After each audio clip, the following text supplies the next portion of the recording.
Chromatography plays a crucial role in the chemical and pharmaceutical industries. New drug innovation, pilot studies, and process development are a few examples of how it's used.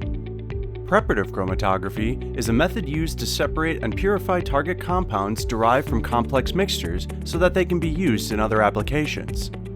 When conducting these separations, there are certain dependencies that must be considered as scientists develop their methods.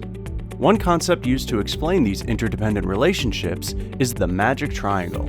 On each side of the triangle sits the three components of purification output: purity, recovery, and throughput. Purity is the percentage of your output that is made up of your target compound. Higher purity can be achieved through many different methods.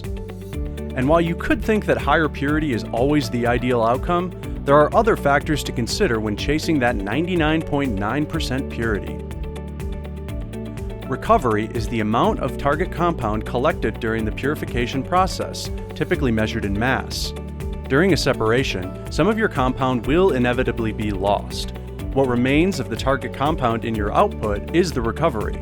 If you're looking to gain the most amount of compound and you're willing to sacrifice some purity, you might look to maximize recovery in your experiment by decreasing the selectivity of the process. On the other hand, if you're looking to maximize purity, you might tweak the method to collect only the most pure part of the compound peak, which will lower your recovery. Throughput is the amount of sample material that can be processed in a period of time. For example, if your purification workflow can process 30 milligrams per day, then that would be your experiment's throughput. Once you've achieved the ideal purity of your target compound in a separation, you might look to increase the amount of output by increasing the amount of sample you put in.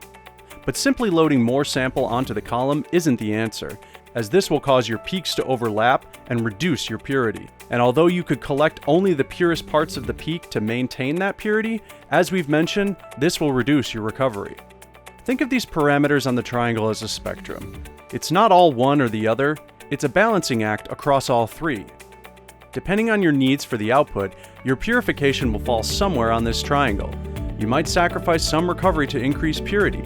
If you increase your throughput, you will increase your workflow efficiency. However, it may affect both purity and recovery. These variations all depend on your purification setup and your application needs. At Gilson, we understand that these needs may change over time. That's why we offer modular components and world-class support that grows with you and your lab on your purification journey. Leave a comment or reach out directly for more information.